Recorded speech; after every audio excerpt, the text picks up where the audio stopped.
ఒక చిన్న మంచి మాటలో 100 బిందెల నీళ్లు పోసినంత మాత్రాన వృక్షం అమాంతము కాయలు కాయదు. అలాగే మనం ఎక్కువ కష్టపడుతున్నామని పనులు క్షణాల్లో పూర్తయిపోవు.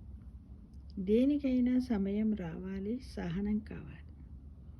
అంటే పోద్దాం అన్నట్టుగా అలానే అలసట చెందుతూ కూడా మనం పని చేసినా కూడా దానివల్ల మనము చేసే పనులు పూర్తిగా అయ్యేటప్పుడే అవుతాయి. నిదానంగా చేయాలి, ఓర్పుగా చేయాలి, సహనంగా చేయాలి. దాంట్లో ప్రావీణ్యం ఉండాలి, తర్వాత దాంట్లో పురోభివృద్ధి ఉండాలి.